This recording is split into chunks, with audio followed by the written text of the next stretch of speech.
Jason Schneiderman is the author of Striking Surface, winner of the Richard Snyder Prize from Ashland Poetry Press, and Sublimation Point, a Stahlecker Selection from 4-Way Books. He was the recipient of the Emily Dickinson Award from the Poetry Society of America in 2004, and he currently directs the Writing Center at the Borough of Manhattan Community College. Please welcome him to our stage.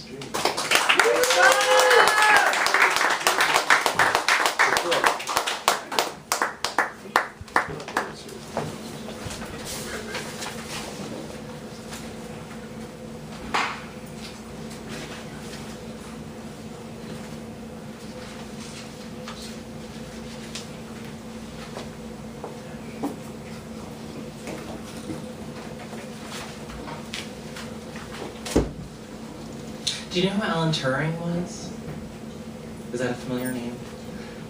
He was the code breaker for the British who broke the Enigma code of the Nazis, but after World War II, because he was a homosexual, he was,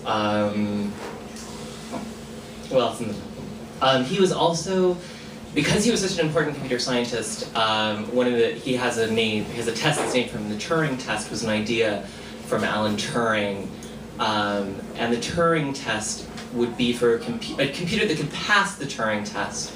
You would not know if it was a person or a computer that you were talking to. If you were having a chat session, you wouldn't know if it was a person or not. Anyway, the Turing test. Who do you think he is, this boy in the Midwest? Jerking off to the end of Alan Turing's biography, getting aroused by the parts where the shame and degradation are exactly what he's always wanted, a pornographic remove, and his history teacher knows nothing about the end of Alan Turing's life, which this boy will wisely leave out of his report. Chemical castration? Hot. Nascent breasts? Hot. Driven to suicide? Hot, hot, hot. And yes, in the morning, on the school bus, or in the passenger seat of his friend girl's car, he'll think that was seriously fucked up, jerking off to that. And he won't even tent his pants by the light of day, knowing that he erased his browser history of all the chastity blogs, and all the chat rooms where he gets to be 6'2" and captain of the football team, who always just turned 18 yesterday and is enslaved to his coach. But that fantasy is getting tired, and his mind wanders to tomorrow's trig exam, and soon he'll get back to Alan Turing, cockslave to his government. Hot. Defeater of Nazis. Hot. And by day, this "you're not fooling anyone" president of his gay straight alliance may be furious at how his hero was treated. We'll start a petition to get the science lab named for Alan Turing. But at night, he wonders, in his one recurring fantasy, if he could ever pass the Turing test, but in the other direction. If maybe, just maybe, no one could ever tell he was human.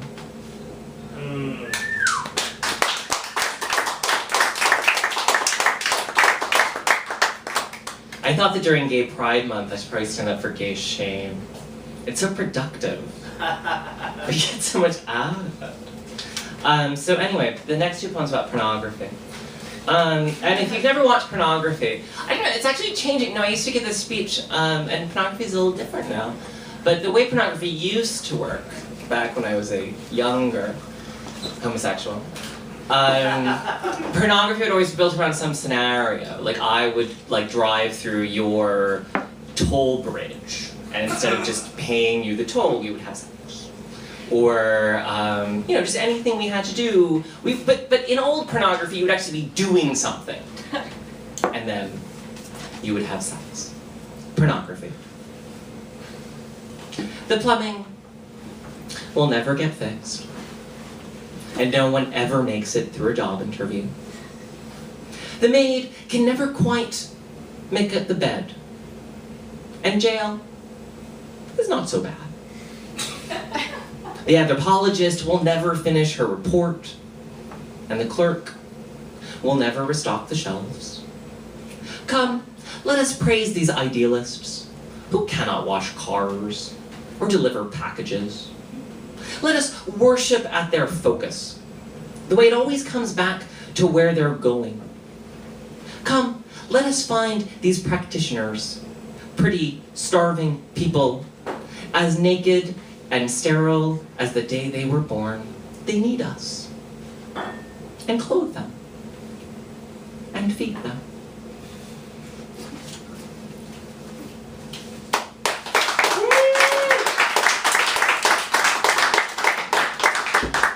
The next poem is a challenge poem. I have a couple friends that I write with, and we give each other prompts, basically. And so one of my friends received an email encouraging her to view a site, and the tagline was, "See how these naked girls really love animals." So that was the challenge. Pornography 2, the capacity to love. These naked girls really love animals in ways that I just don't. My therapist thinks it's because I never had pets growing up. These naked girls must have had pets, but not clothes. That's how they grew up with the capacity for animal love in the buff. I only grew up with the capacity for didacticism and fear, bitterness. The ability to judge myself by what I can't do. Like what that girl is doing with a donkey. I couldn't do that. I'm not flexible enough or dedicated enough. My therapist wants me to work things out with my dad, but really, I think I need the unconditional love of a dog or monkey. I think that's what would set me on the right path.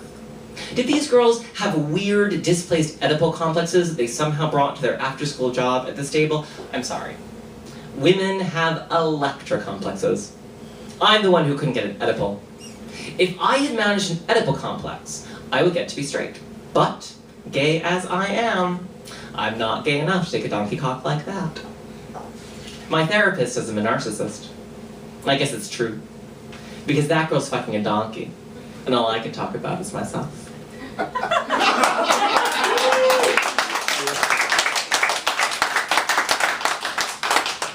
So, before Reggie moved to DC, there was supposed to be one last episode of Karaoke plus Poetry was Fun.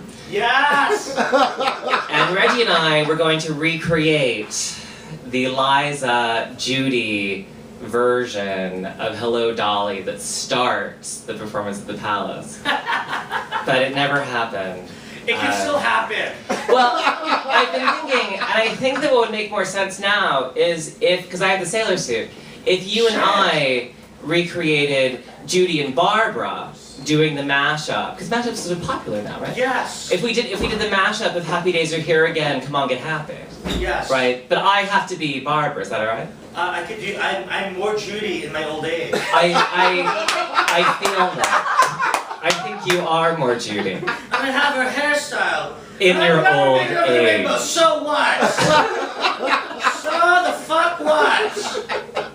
Hello, Reggie. It's a joy to have you on my show.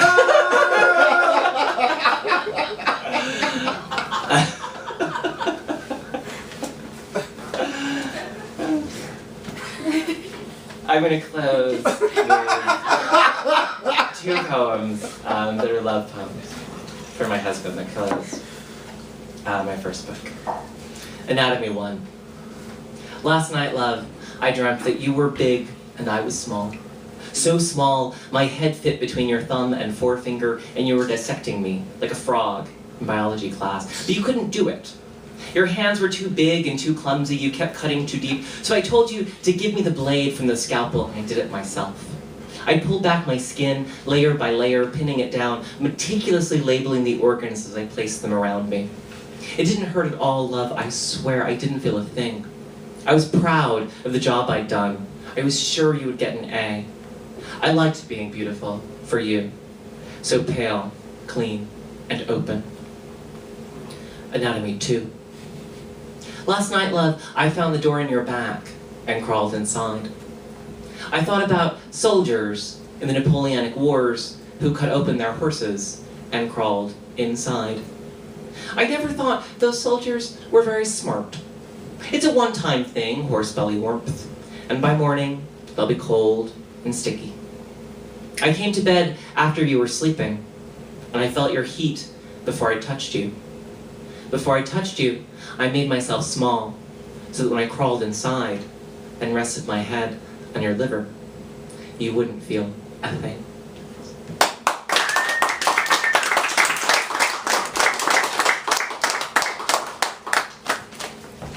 Jason Schneiderman with some